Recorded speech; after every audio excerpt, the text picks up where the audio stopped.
Welcome to Around the Horn in Wholesale Distribution with Kevin Brown and Tom Burton. Sponsored each week by LeadSmart Technologies, Tom, Kevin, and their guests review the news of the week and dive deep into the topics impacting manufacturers, wholesale distribution, independent sales agents, and the global wholesale supply chain. Whether it's M&A, SaaS and cloud computing, B2B e-commerce, or supply chain issues, we peel back the onion with our guests into the topics that impact your business the most. So how are you? It's good to have you back in town. Yeah. Happy 2025 to everybody. Yeah, to you and to everybody else. And I'm looking forward to a great year of shows and seeing what happens with the economy and the world we live in and how that relates to wholesale distribution and manufacturing and the reason we're here each week. So, but we missed last week, and you were New Hampshire, is that right? That's right, yep. And it was the same temperature as Ventura, California, huh? Pretty close, yep. It was 60 degrees, high 50s, 60s. It got colder at night, but certainly wasn't a winter wonderland during the week, during the day. Man. So I'm back to that statement I've said over and over again is, I don't care what your political views are or what you feel about global warming, things are different. The weather is different. They are different, yeah. Right? You've been married almost 30 years to Lauren, that's from New Hampshire. And what are you, 28 years, something like that? 30, almost, yeah. Is it almost 30? Okay. And how many times have you been back there and around the holidays without snow? Oh, it comes and goes. It comes and goes. But the last few years have been definitely warmer. Gotcha. Good. Well, our good friend Paul Kennedy's here. He says, Happy New Year. Appreciate that, Paul. Always love your support and friendship, and great to have you with us today. We'll hope to get some other comments from some folks joining us. But Tom, why don't we start off with sharing why we're here and who we are and what we're doing? Can I do our housekeeping and then we'll get rolling? Yep, let's roll quick. Very good. So, well, as always, Friday mornings, 9 o'clock Pacific. As we say, whether either someone's got to be in the hospital, on an airplane, or on a planned vacation, or we're going to be here together on the Around the Horn and Wholesale Distribution and Manufacturing podcast. I'm Kevin Brown. This is my lifelong friend and co-founder of LeadSmart Technologies, Tom Burton. And we get together every week and we discuss what is happening around the world, here in the U.S., within the news. And we talk about things related to the economy, supply chain, sales and marketing, mergers and acquisitions, cybersecurity, marketing, human resources, AI even we talk about. So a little bit of a joke seems to be so much of the topics of 2024, and certainly will be moving into the new year. We get together, we look at the news, and we talk about that, how that impacts wholesale distribution and manufacturing. Where does that information come from? Well, it comes from a newsletter that we publish each week. It's called, again, Around the Horn and Wholesale Distribution and Manufacturing. 3 easy ways to get that if you don't currently get it. If you are active on LinkedIn, easy place to get it. Just search on LinkedIn, Around the Horn and Wholesale Distribution and Manufacturing. That'll pop right up. You can subscribe right there. LinkedIn, and we'll then send it to your inbox, and it'll be on your LinkedIn feed every week. Second way, send a simple email to hello@leadsmarttech.com. And we will get that out to you. Right now, we have about 10,000 subscribers that approaching 11,000 now that get the newsletter each week. And happy to get that out to you if you want that directly from us. And then third, we have a website for the podcast, and that's called www.aroundthehornpod.com. You can see past episodes there, as well as sign up for the newsletter. And then the transcript and so forth of each week, as well as the full recording, is available on the LeadSmart Technologies website. There's a whole section there now for the podcast, YouTube, LinkedIn Live, and Facebook Live.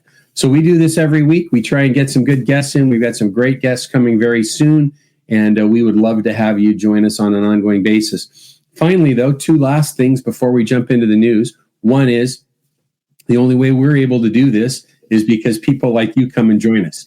And we're very appreciative of that. But the best way that you can help us to continue to do this on an ongoing basis would be if you did a couple of different things. One would be jump on to whatever format that you listen on, whether it's YouTube, go hit that subscribe button. The other thing to do is hit that share button and share it with your friends in your audience. If you're with us on LinkedIn, certainly follow LeadSmart Technologies and the podcast showcase page there, and pop a little note in and share it with your friends. If you're listening on the podcast, recorded podcast on Spotify, Apple Podcasts, wherever it might be, you won't be able to see the newsletter that we'll be showing today. But if you're listening in that format, remember that on the screen here in front of you, besides these two handsome gentlemen and all of the great people that are putting comments in live, would be that picture of that newsletter. And so if you're listening on the podcast, Apple, Spotify, wherever it might be, hit the subscribe button, leave a review. That gets this out to more people. Finally, in closing on all of this, we couldn't do this each week without the help of the team that does this. Got a couple of people behind the scenes, John and Lily, that take care of the nuances of getting this taken care of, and that costs money. And so the company that Tom and I work for, LeadSmart Technologies, is the sponsor of the show and the only current sponsor of the show. And LeadSmart Technologies has developed a AI-enabled smart CRM and customer intelligence solution developed solely for wholesale distributors and manufacturers. So if you're working within the manufacturing world and the distribution world, and you're without a CRM at all within your business, or a way to really understand your customers, your teams, or your business, or you have an antiquated system or a system that's just not returning results, we would love to talk to you about that and share how we take data from your ERP and your marketing automation, e-commerce, and other parts of your business. We bring that together into an intelligent platform where we use AI and other tools to give you insights that you've never had before in your business. So, Tom, I went long, but we got it out. Got Brian with us, our good friend Jeff, Will. I owe Jeff an email. Jeff, I apologize for that. We're going to look to get Jeff with Infor join us on the show again soon. Will's with us, and very kind words from Will there this morning. So appreciative of the folks with us. Tom, anything to add now that I've been blabbing on there for a bit? I think we have enough. I think people are well indoctrinated. So let's get on with it. Indoctrinated. I love it. Good. Hey, before we kind of dive into the first section in the economy and supply chain, a couple of things have happened since we were together last on a show.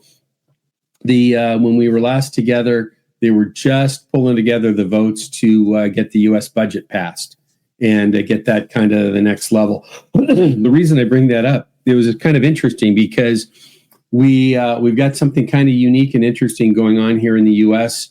in Washington, D.C. We have a new group that's there, they're not even official yet because the new administration's not here, but this Doge group, right, with Vivek Ramaswamy and Elon Musk are going to lead this group that's going to try and take some swipes at the budget and make the government more efficient. And it's kind of an interesting thing to see because they're just already having an impact, but they're not even there officially yet.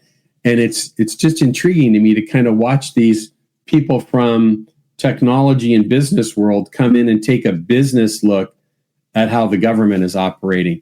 And they really helped get pushing this budget agenda across, and kind of started using social media and other methods to kind of call people out, congressmen and senators, on some of the pork barrel stuff that's going on and some of the things going on and the political games that have been being played with the budget. So I thought that was kind of intriguing to watch that. Did you pay attention to that at all or have any thoughts? Yeah, I mean, a little bit. I mean, I think it started off as 1,500 pages and ended up down to, I don't know, 100 or 150 or something mainly. But yeah, I mean, I think they're playing to what they believe the people voted for, right? Which was efficiency. And they're going to use whatever channels are necessary to make sure that the public that voted understand what's going on. It's very, I mean, it's up until recently, it was very hard to even have a way of knowing what was in some of these bills that we're going through, right? They were large and massive, and now there's AI tools and things like that. You can get people, do those. But anyway, let's not understate that, right? I mean, if you stop and think about that, all of these are public documents that are available to the public purview. You can go download these things and go dump those into ChatGPT or Perplexity or Gemini or whatever tool you use and ask it for a 3-page recap. Yeah. I mean, we've never been able to do stuff like that before, so very different scenario here. Yeah. No, it's going to have more transparency, right? And transparency leads to accountability. And that's basically what I believe has started to happen. We'll see how it continues, but I think there was a bit of that in this Yeah, first. no, it's going to be, like I said, and I thought it was interesting to bring it up because now you have this group, especially with Elon Musk, that's got this, crazy social following, specifically on Twitter/X. And I think what's going to happen out of all of this, it'll be interesting to watch and see. But I think the reality of a lot of this is that we're in a place here where nobody can hide anymore. And I think, that's I was listening to another podcast the other day, and they were talking about, the founders of the U.S. were looking at this from a budgetary standpoint in the government of having nice checks and balances. Well, what we've gotten to a place now is, well, if you want that, what do I get? As opposed to what is best. And now we just watch this inflationary impact on the U.S. budget into the trillions and trillions of dollars. I thought it was interesting. I did a little research. We talked about this a couple of times in the past, and we asked the question about what percentage of government spending is of U.S. GDP. And I found two different statistics. One was 33% is what it was in 2023. And another one was somebody quoted was saying it was 25%. But when you start looking at that, is roughly a third of the U.S. GDP is government spending, whether it's on people or projects. That's pretty crazy. Yeah. And that's not just federal government. That's all government. State and local as well. Yeah, exactly right. So, Will, great comment from Will here. Transparency is the ultimate deodorizer. Yeah, that's for sure. That's right. Will, that is now on the public domain. That is searchable online as a great quote to start the new year out from you. So, last thing before we dive into the news time this morning, the Biden administration today is Friday morning, January 3rd, 9:15 a.m. Biden administration this morning fully blocked the acquisition of U.S. Steel by Nippon Steel. So that is going to be probably in the courts pretty quickly, valuable to this audience because steel prices, steel availability, and so forth are a big impact to building trades as well as products that are being made that are distributed by a large part of our audience. Certainly think this is going to head to the courts. There were some big concessions made, offered this earlier this week on the acquisition, basically with the U.S. government being able to basically veto any decisions that were being made by the new owners, being a Japanese owner, but that still wasn't enough. I was just looking, I was surprised. I expected U.S. Steel would be down, stock would be a lot more down. It's down to $1.82 this morning.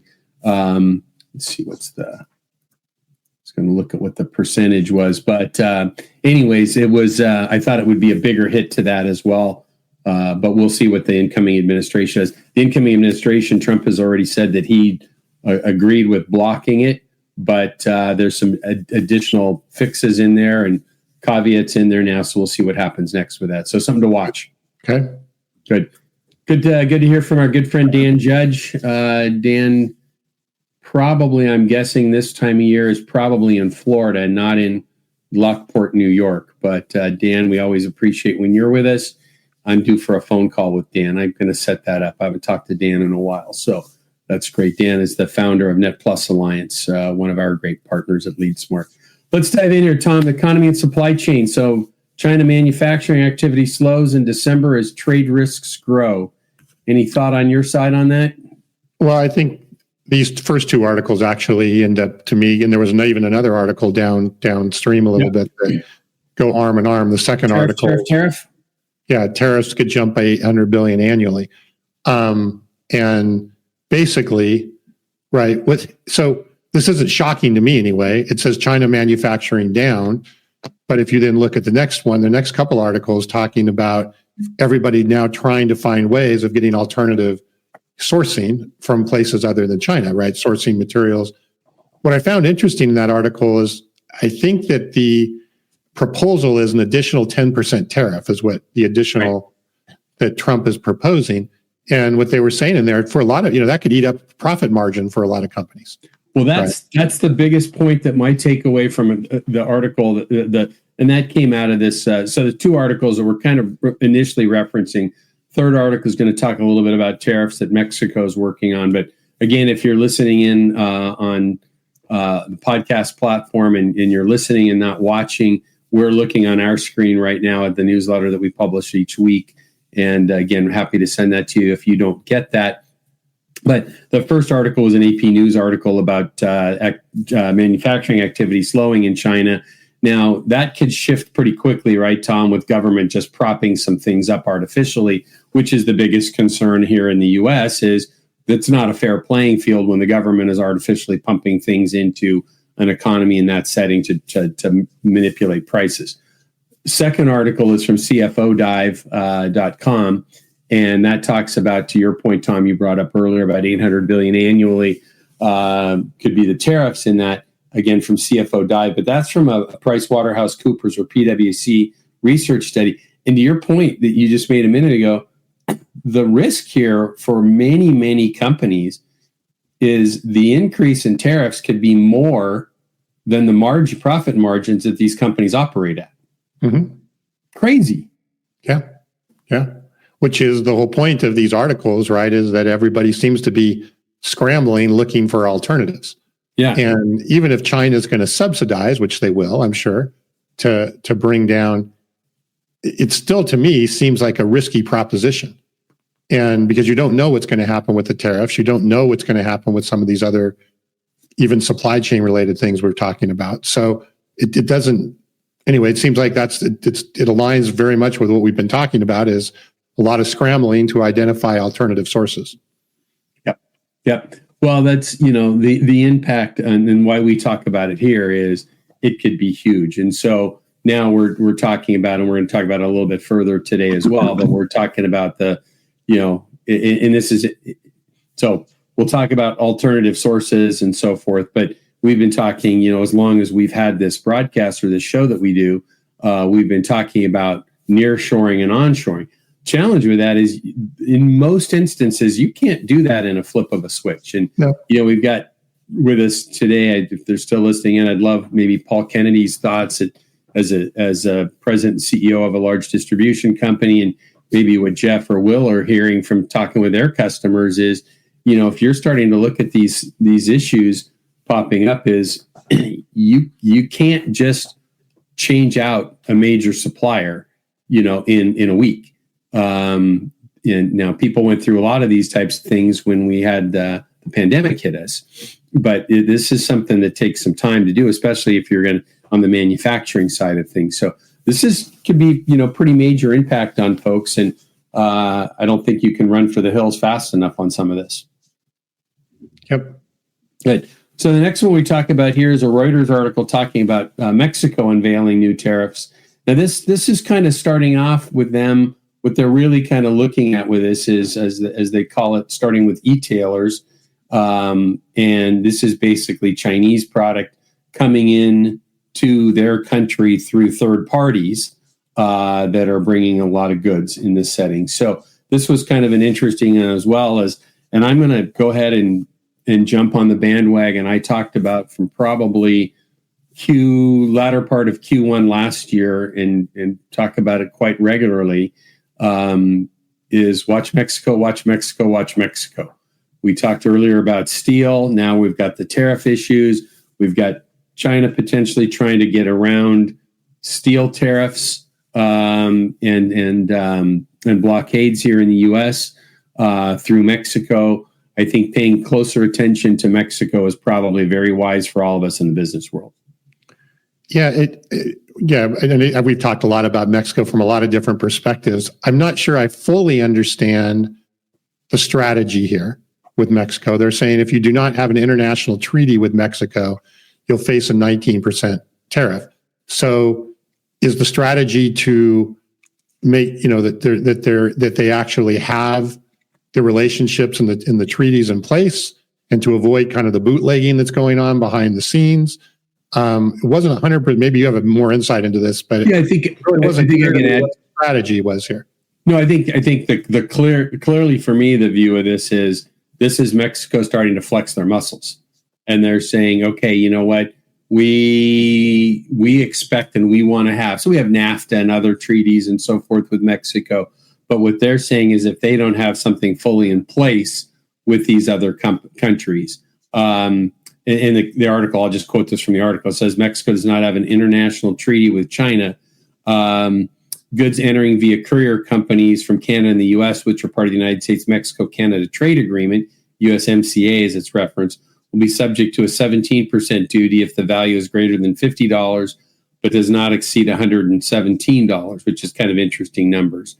But they're really looking at pushing it right away, a 19% tax on countries that they don't have any type of formal agreement with. And so I think this is them entering the game and saying, okay, you know what, and perhaps, and I would not purport for 1 second to be smart enough from an economic standpoint to look at if they're using this to saying, okay, well, we're going to offset our increased tariffs into the U.S., which are potential with the new administration by gaining some dollars from other places. But I think my view of this, again, and you've heard my opinions on, excuse me, Tom, on still getting over this respiratory infection. My view of this, and maybe it's being 70 miles from the Mexican border, is that Mexico sees themselves, as other parts of Latin America, as a very large, specifically Brazil and some other countries, are seeing themselves now as a very significant player on the world stage, very different than our historic view of having the maquilador border corridor with the U.S., where we've got auto plants and stuff like that and some other parts of Mexico. Mexico has some opportunity now to really change their place and their standing on the world stage, and I think this could potentially be a significant factor to that. Okay. Yeah. If anybody else out there is smarter than me on this and understands it better, let's hear it. But it's good. So kind of all roads in discussion today, Tom, and it really has been this way for a bit now with us, is, kind of all roads lead to back to supply chain. And these tariffs are going to have big impact on supply chain. The pandemic did, obviously. And now the next article we're going to talk to today, I've been probably for about 6 months now pulling some articles. If you're a maritime nerd like me, love boats, love the ocean, love the waterways, there's a great publication. It's just called gcaptain.com. And I learned about it, Tom, from our childhood friend, Bob Blair, who's a port ship's pilot in the Port of Long Beach. And great website about what's going on relating to shipping and issues within ports around the world and so forth. So I'm a little bit of a nerd for that type of stuff, being a water and ocean guy. But we've got this whole issue coming back up again with the Gulf Coast and East Coast port strike that's on pause. They've hit a tentative agreement, but this is getting a little bit crazy. And Maersk, who's the number 2 container carrier in the world, is watching this pretty closely. And this article talks about Maersk saying they're not seeing any progress on this, which is a big concern. Well, the thing that got kicked down the road was the automation. That's right. From the conversation. So, and that got kicked down the road to January 15th. So they they reached an agreement on the salaries, but they didn't reach an agreement on the automation part. I think we talked about this at the time. It's like, I kind of see another stalemate occurring here on this. I found it interesting that they stated in there that Trump basically was saying he was supporting the union in the lack of their concern about automation, which does seem to fly in the face of efficiency. So great point. I don't quite fully understand that automation and everything, and we've seen this in other parts of the world, can create a lot of efficiencies and certainly, again, reduce costs and other things. I understand that it's very, very, I understand the impact and the potential impact to the to the worker. So I'm not suggesting that that's not an important issue, but still, it doesn't look like a whole heck of a lot has been accomplished, and we're less than 2 weeks away. And there is no way to stay competitive without adding for this country without adding some automation into the ports. Yeah. And the other side of it is, and we've not talked about this, and this wasn't in this article related to Maersk, but I could pretty much guarantee you, and I had an opportunity when I was in community college or junior college to work in the ports of Long Beach and LA. And I worked for a company where we provided mail and transportation services and other services to the shipping line. So I was off and on super tankers and cargo ships and auto carriers 2-3 times a day. And great experience. And those are big companies with big power, those shipping companies. And if you think for 1 minute that they aren't pressing the shipping companies, these ports, to increase automation because they want to move their ships in and out as quick as they can, and other parts of the world, specifically Northern Europe, are extremely efficient and almost fully automated now, and we're going to fall way behind on that. I'm going to jump out a little bit on a limb here, Tom, and say this issue is probably the first test of the incoming president and administration of how firm they're going to stand behind what they said what he said pre-election. I don't know how he can continue to stand behind this on the automation issue. Now, certainly wanting to support the unions and wanting to support the workers is one thing, but this could be the first flip-flop potentially that we see. Flip-flop in what direction? Taking a different position. You mean as far as supporting the automation or not supporting it? Needing to support the automation and getting a deal done. Yeah. Right? Because I don't think there's any way you're going to get a deal done with the port operators and the shipping lines in this setting at all. There's any way to get that done unless you have some movement towards automation. And as we talk about it day in and day out on our show is, automation does not necessarily need to completely replace jobs. What I think we need to be looking at, if I'm a maritime union right now, what I need to be thinking about is looking at the member base that I have now and figuring out how do I keep those jobs the same by retraining people to manage the automation versus just looking at automation coming in and only getting rid of people. Sure. But I mean, obviously, right. You sit here and you're a worker and you hear the word automation, that immediately, sounds like a recipe for layoffs or reduction in force. So, this issue is right. We just had what they've already come to an agreement upon was a 62% wage increase over 6 years. Mm-hmm. Right. So that's what stopped the first 3 days of the strike. So that was in early October. They reached that early agreement, but now this fight is over this automation, and we'll obviously be talking about it here, but we got a couple of weeks.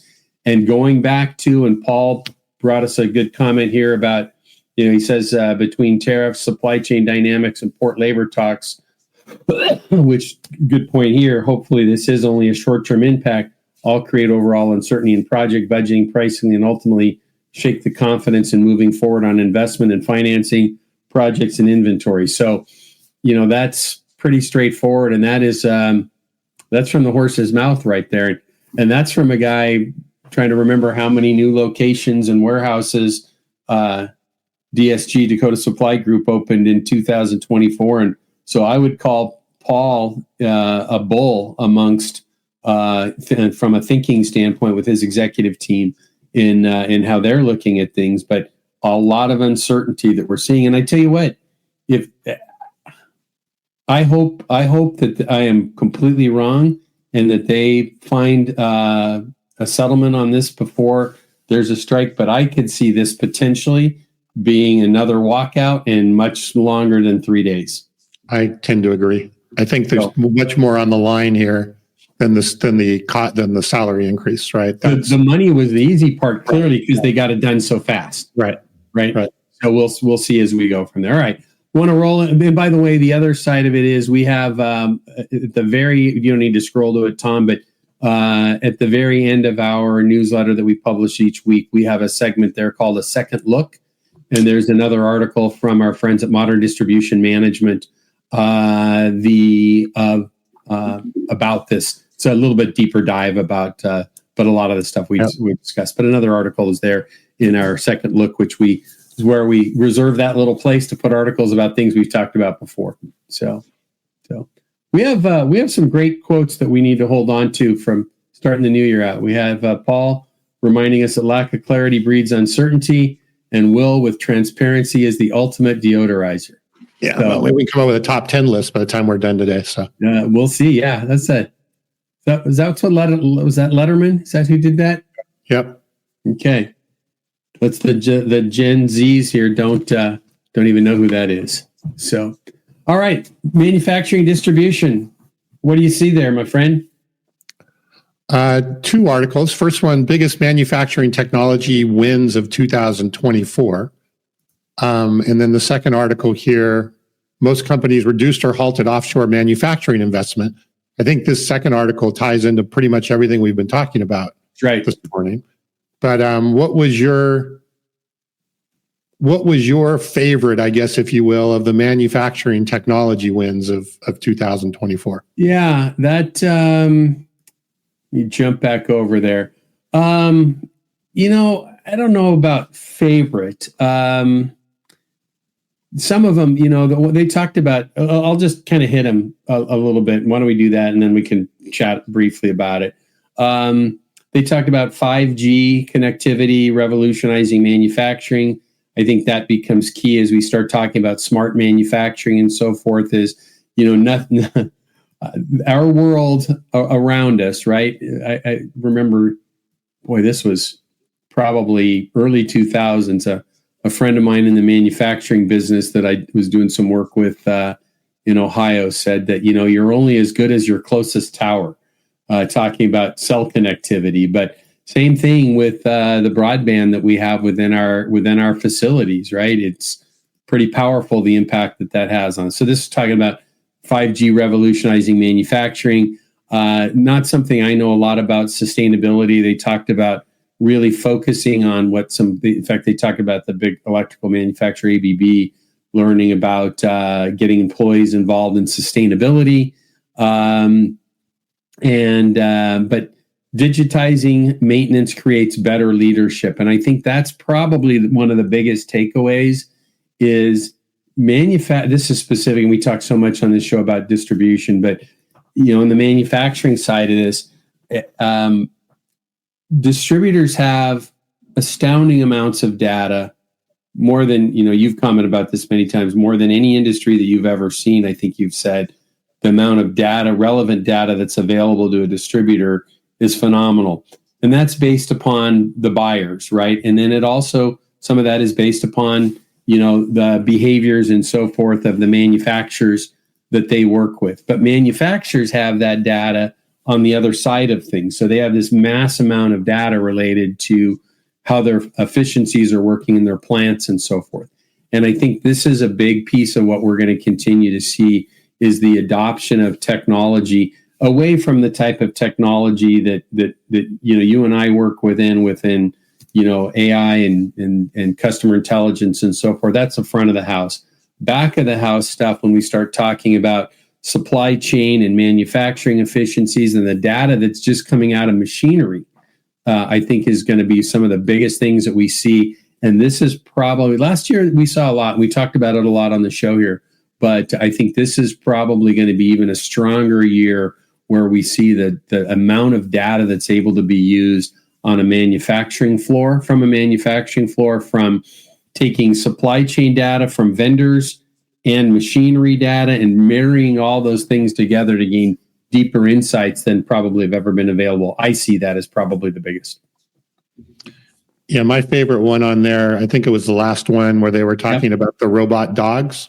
Okay. And my neighbor has one. So my neighbor works at a 3D printing manufacturing company. Yep. And they have one of those 3D dogs, and we went over and he kind of showed me how it works and everything.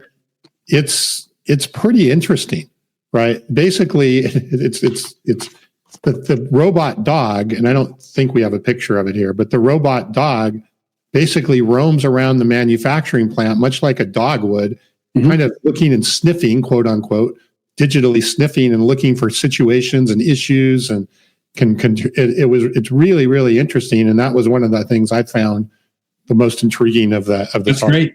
I love that. So I've met your neighbor, and has he got this robot able to make his gin and tonics yet? Probably pretty soon. I think that's one of the AI trends of this year is more physical AI. So well, we don't need to spend any time on this. I will make this comment though, but I've heard statements recently made that personal robots will, and I can't remember the number of years, I'm sure it's a decade away or longer, but there will likely be as many personal robots in the world as there are people.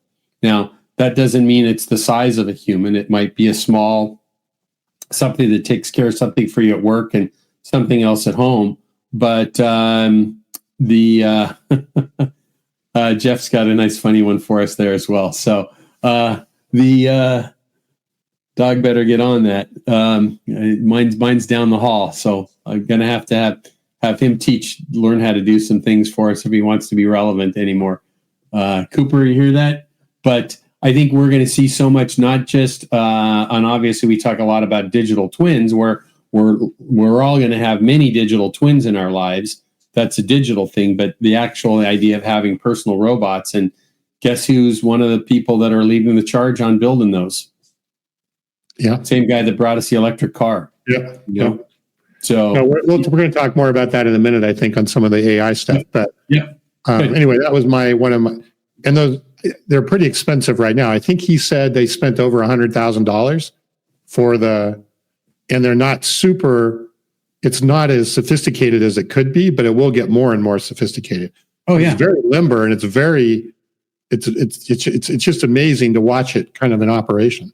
We're very close to robots or machines that will be able to do equipment maintenance. They'll be sniffing for hazardous chemicals. They'll be, leaks, fires, heat, pressure, the sensors that can be, and we're moving into a world of sensors as well, like we've never had before in that setting. So I think it's kind of an interesting time for that. So very good.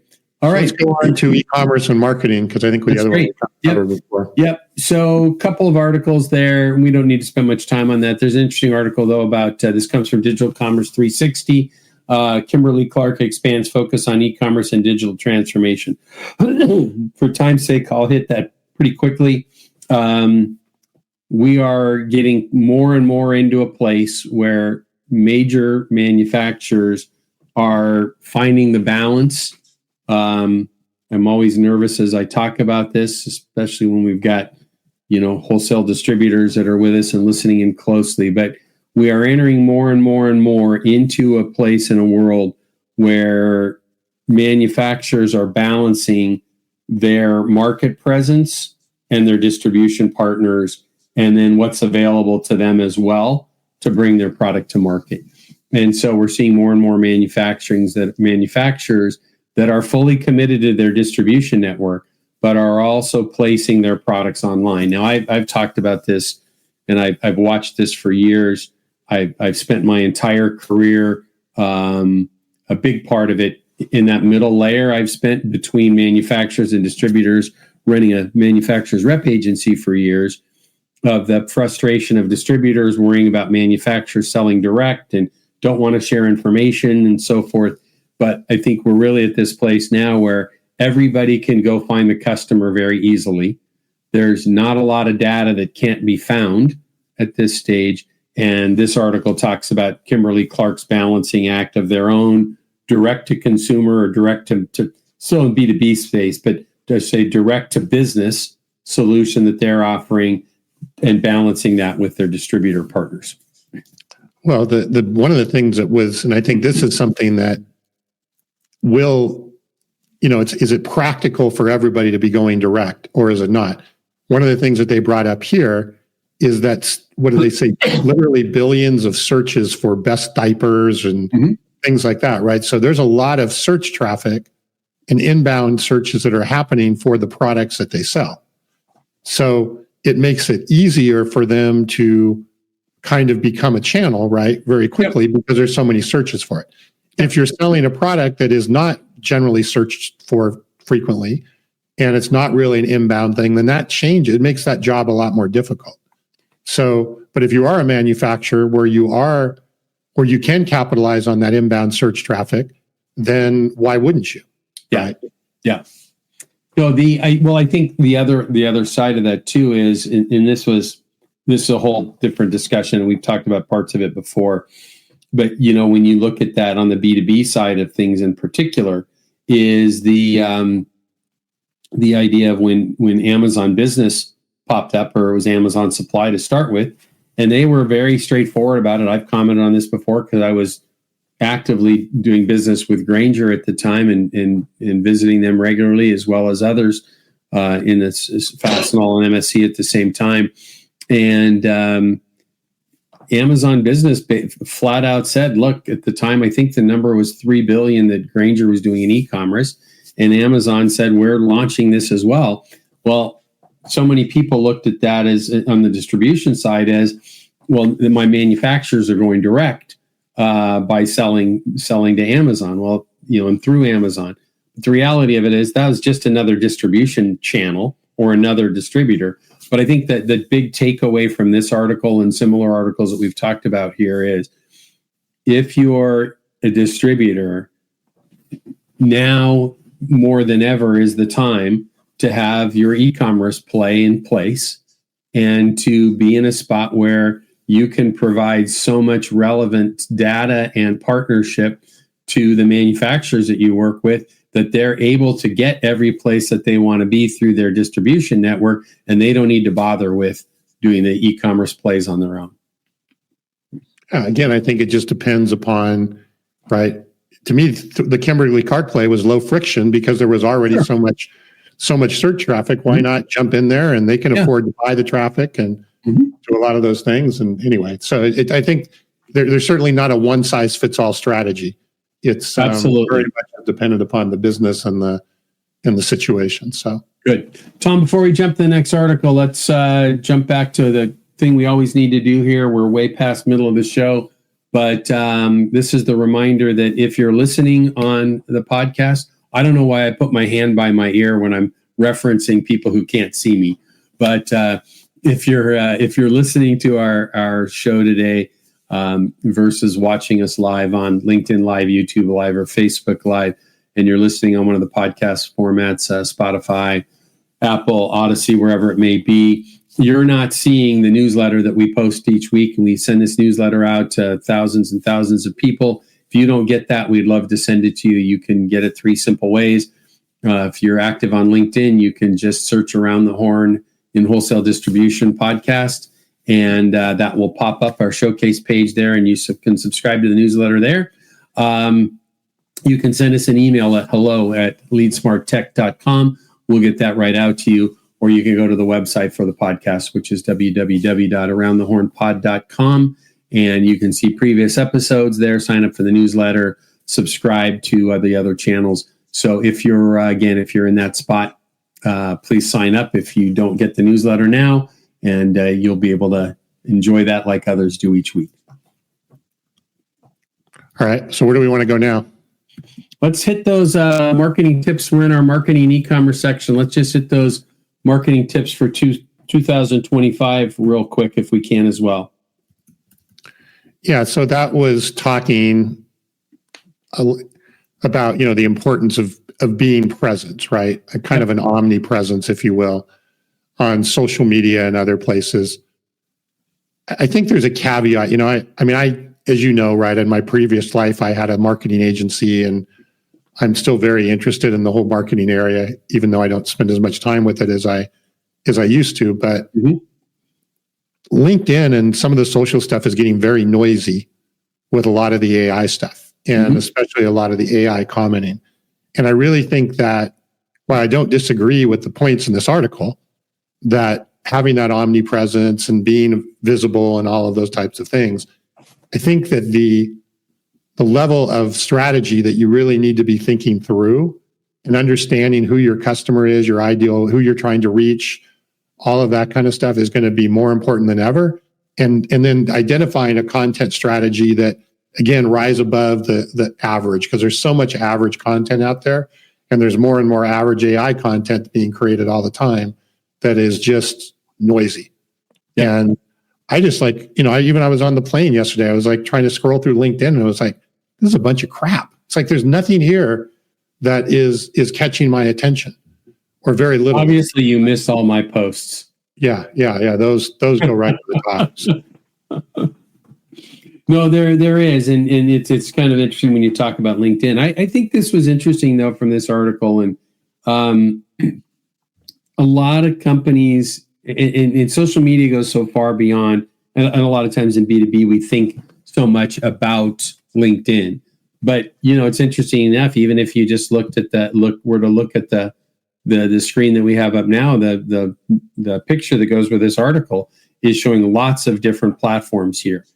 And the amount of people that are, and this is the simplest way to look at this, right? Tom, what's the second most popular or most used search engine in the world? YouTube, right?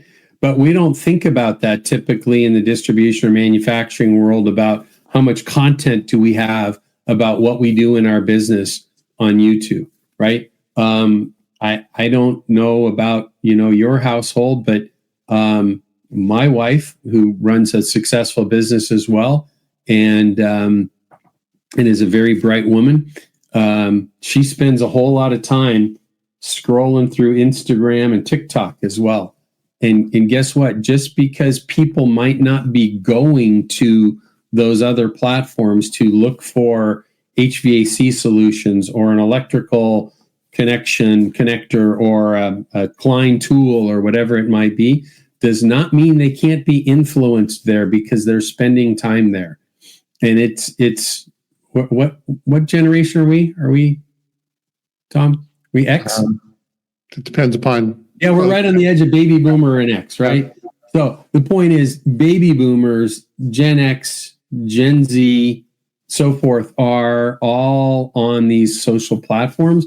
And just because they don't go there necessarily to search for something that you do, does not mean that you can't influence them there. And that was kind of another takeaway from this article, right? Is there should be a broad omni-channel view of how we market, right? It's our events, it's our email campaigns, it's what we're doing at our branches, and touching these people across all social platforms.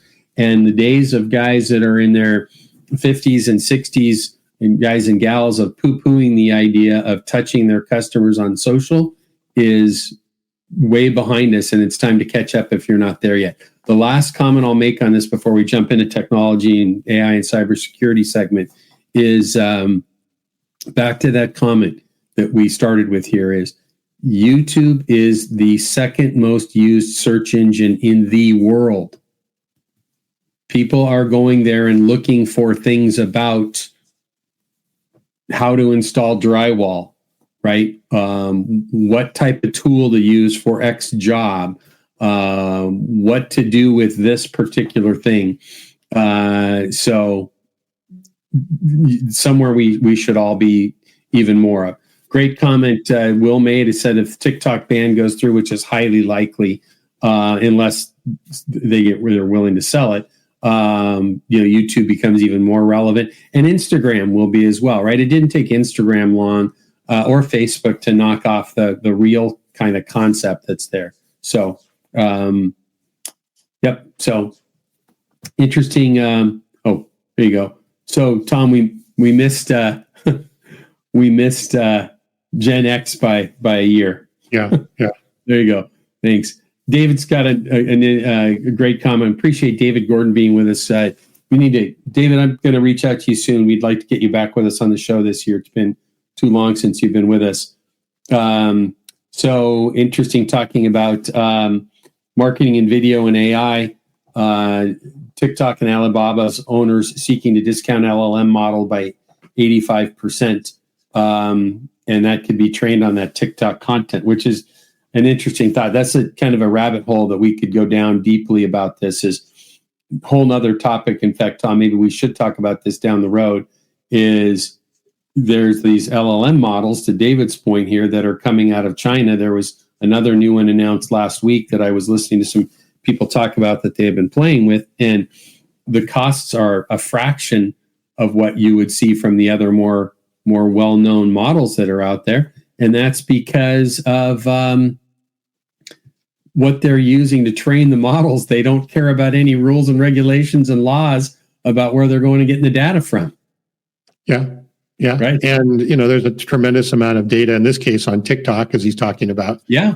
Tremendous amounts of information and so forth.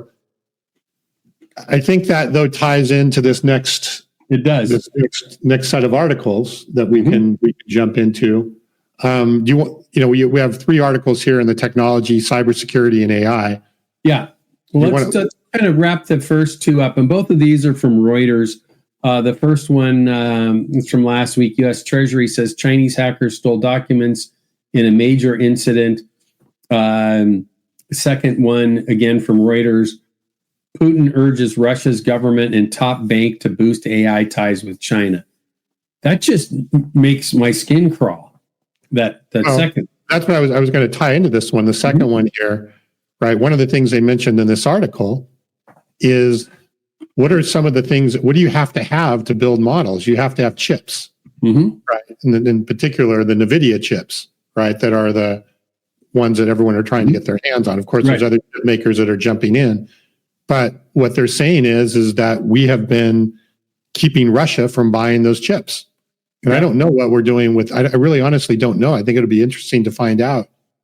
Are we selling, to what quantity of chips are we selling to China?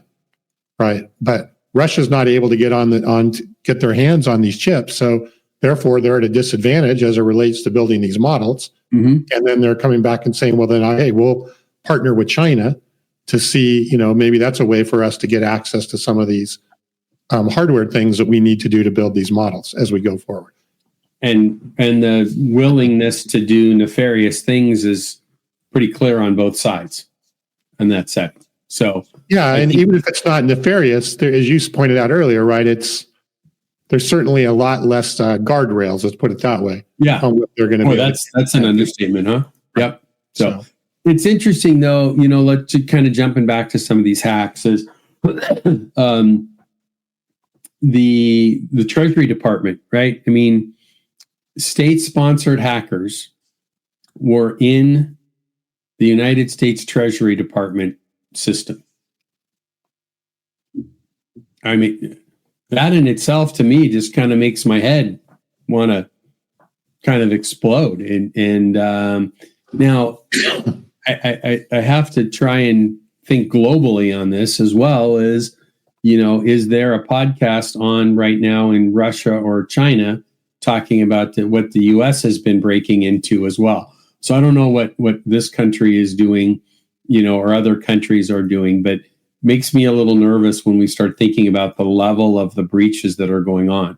When the Treasury Department themselves, you would think would be trying to maybe downplay this, called it, a major incident with a report that they had to make to Congress, was a pretty big deal.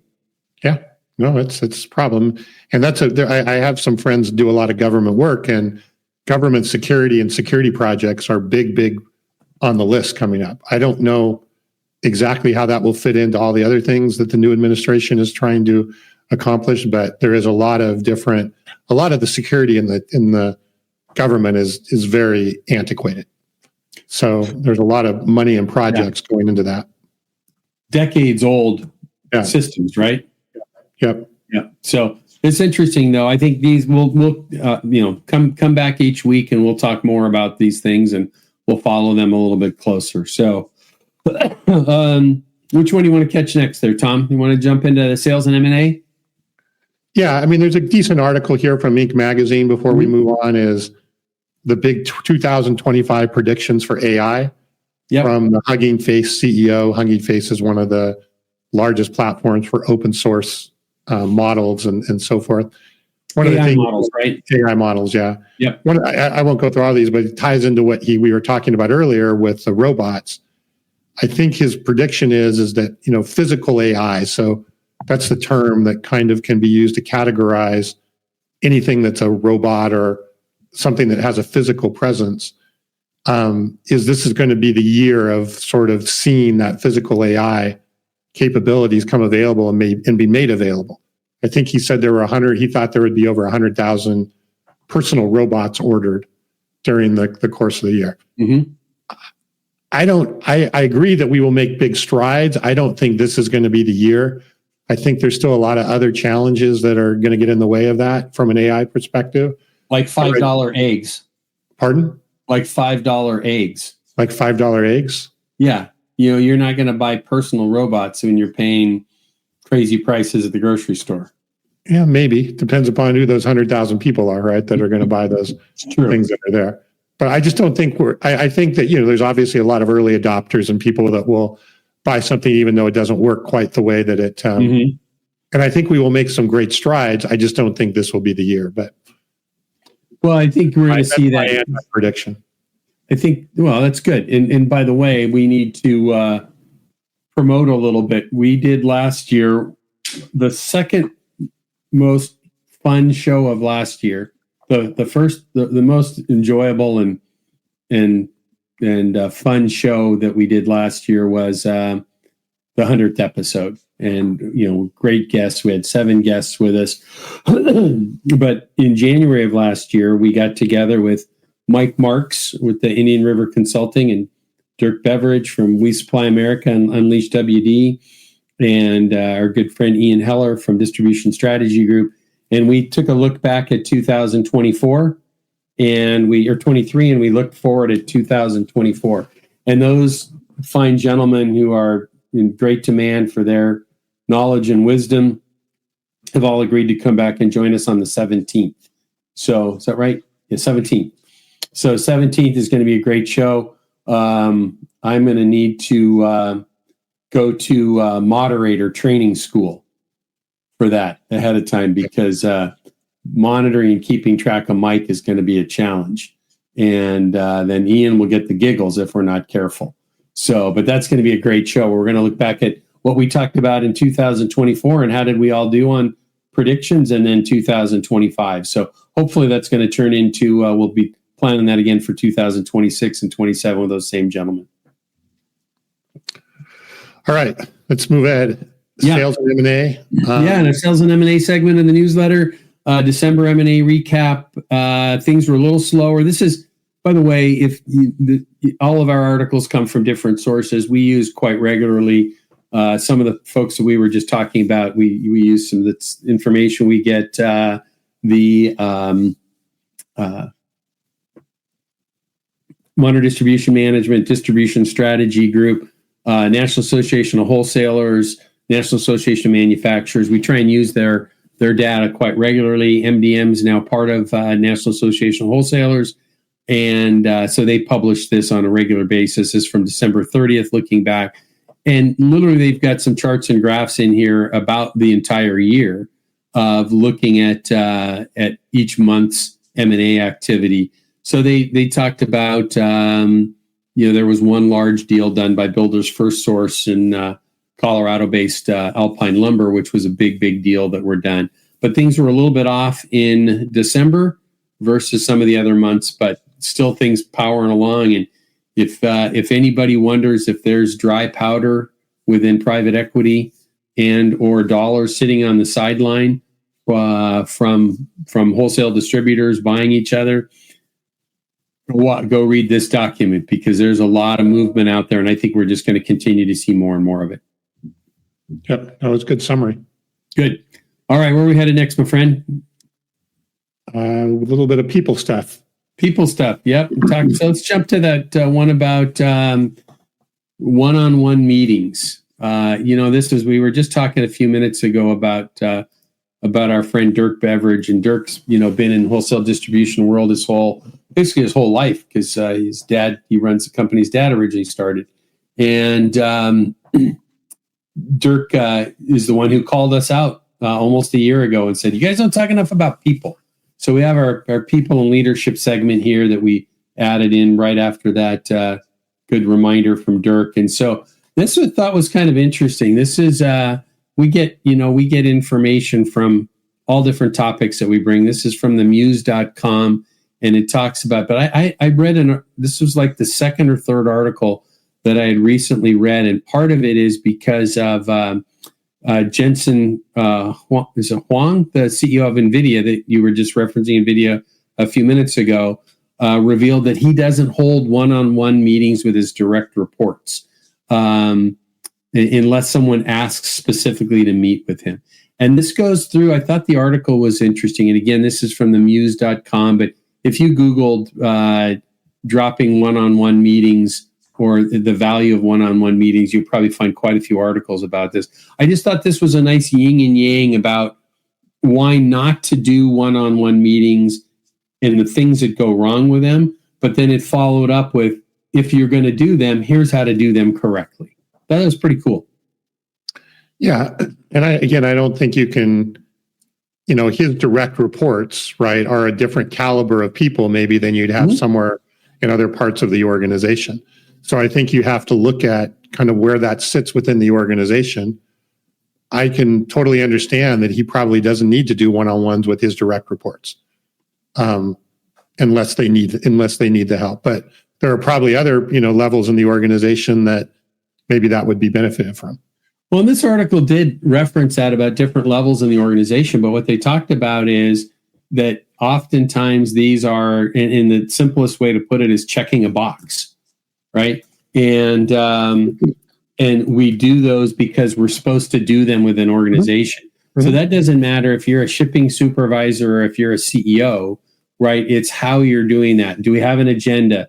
Are we just checking the boxes? They talked even in here about, sometimes we don't have a good relationship with everybody that works there. And if you've got already struggles in a rocky relationship, there's a struggle with that.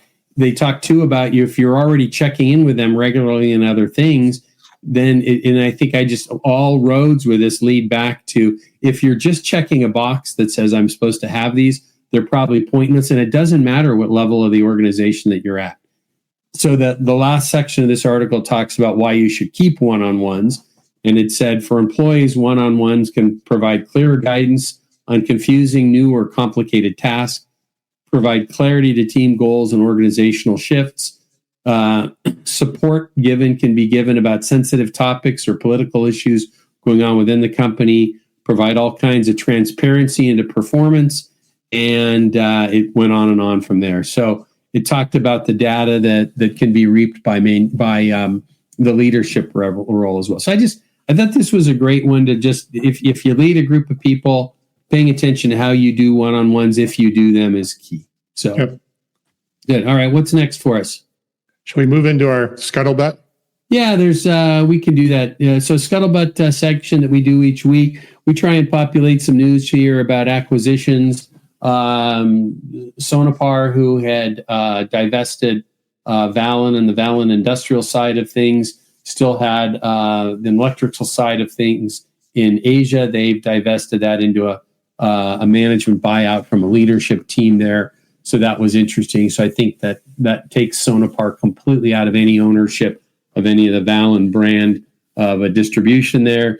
Kind of a cool segment here too, the article there. This is from MDM about SRS distribution. SRS distribution, not many people outside of wholesale distribution would know about the huge distribution company of SRS, and they do everything from pool equipment and supplies to lumber and building materials.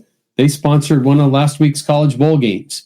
So the SRS Distribution Bowl now. So they're getting their name out there further and wider. But they've partnered with a technology company that supports builders and remodelers and connecting subcontractors and trade people. And I think, we're going to see this more and more as we look out there. We saw,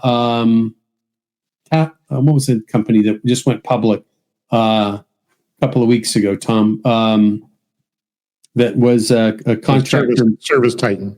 Service Titan, thank you. So I think we're going to see more and more connection between these, and it's interesting. It's something that you and I've talked about the leadership team, part of the leadership team at LeadSmart Technologies. Is we provide technology solutions to wholesale distribution and manufacturing. We have our Channel Cloud partner portal that allows manufacturers and distributors to communicate amongst themselves. And I think we're going to find this place very soon where a company like this toolbelt.com or Service Titan could be communicating directly with wholesale distributors as well, gaining data from tools like ours and other tools, and where we have this really interconnected place that goes from homeowner all the way back to manufacturer, right? And there's an interconnected world there. So I think we're going to see more and more of that coming. So good. So each week in our newsletter, again, that we talk about, we have a segment in here called we call it a great read and or listen. Sometimes we'll just reference a great podcast there.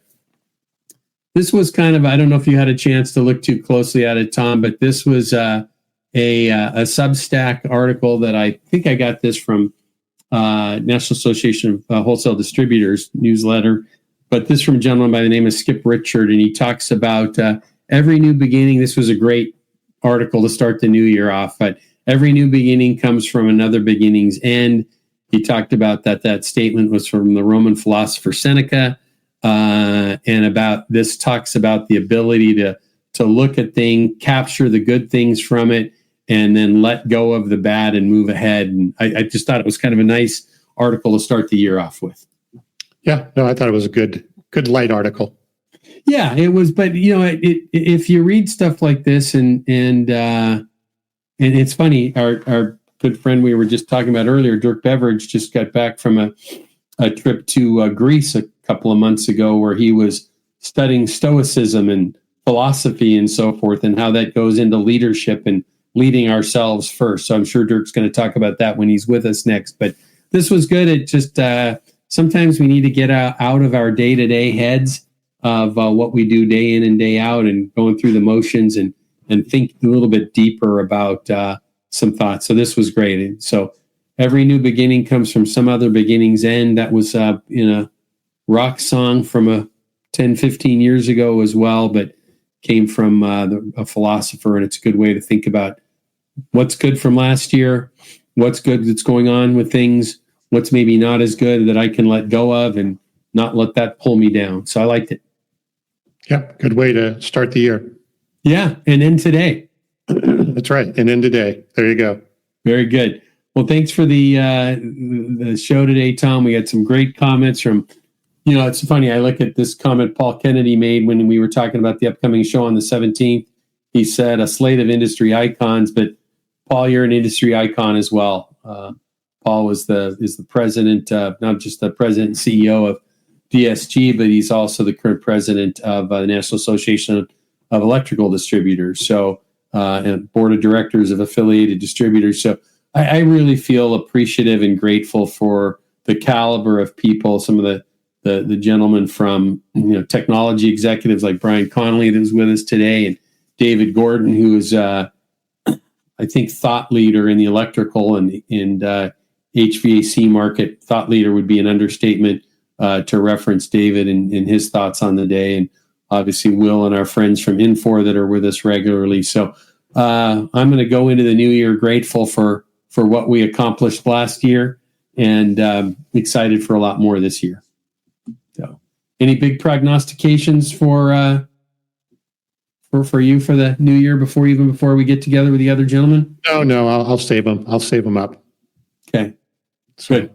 Well, we'll look out for to robot dogs. That's all. Robot dogs serving gin and tonics, I think, is the key. That's right. Right. That's the takeaway from today. That's right. So very good. Well, good show today, Tom. Thanks. I'm excited about the year ahead with the show, with LeadSmart, and the stuff we're working on together there. The things that you and your team are building, some of the AI agents and exciting stuff that's going to be coming soon is just astounding and exciting. So thank you for all you do.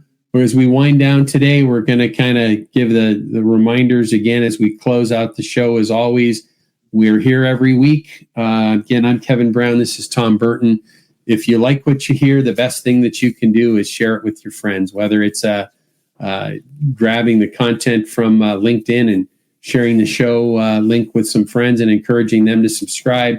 If you're listening in on the podcast and not watching the live show that we're doing today, which is YouTube Live, LinkedIn Live, and Facebook Live, then you're on the podcast formats, just please hit the subscribe button and leave a review. And if you do that, the algorithms on those formats are going to put us out in front of more people. Look for a great slate of guests. We've got a series of affiliated distributor executives coming. We're got a whole bunch of other industry, I'll say, titans, both from the technology world. We've got Sean Dubravac, who's wrote a phenomenal book a few years ago called Digital Destiny. Sean is a PhD in economics and one of the top keynote speakers on a digital future. Sean will be with us shortly. We've got Stephen Levy from Infor is going to be with us in a couple weeks. Great slate of guests coming. Will probably be no less than 2 guests per month for this year. And then we're going to add another format coming up here soon. That'll be a secondary show that we'll do off and on that'll have a more traditional podcast format. So more info about that to come. So we thank everybody that's here. Again, Kevin Brown, Tom Burton. Tom, I'll be on the phone with you again later today, but wish you and your wife a great weekend. And all of you that joined us today, be kind, be safe, do good things, and we hope we see you again next week. Yep. Happy New Year, everyone. We hope you enjoyed today's episode and our guests. Each week, we try our best to dig into the topics that are impacting your business. So please reach out to us and let us know how you think we can make the show better, or topics you'd like for us to tackle or talk about more often, and even guests you'd like to see join us. We're looking forward to bringing you next week's session and hope that until then, you stay safe, stay focused, and do great things. If you haven't already, please subscribe to the podcast and leave a review to help others in wholesale distribution get access to the conversation. And finally, please check out our sponsor, LeadSmart Technologies, and their manufacturing and wholesale distribution industry CRM, customer intelligence, and channel collaboration platform. That's LeadSmart Technologies at leadsmarttech.com.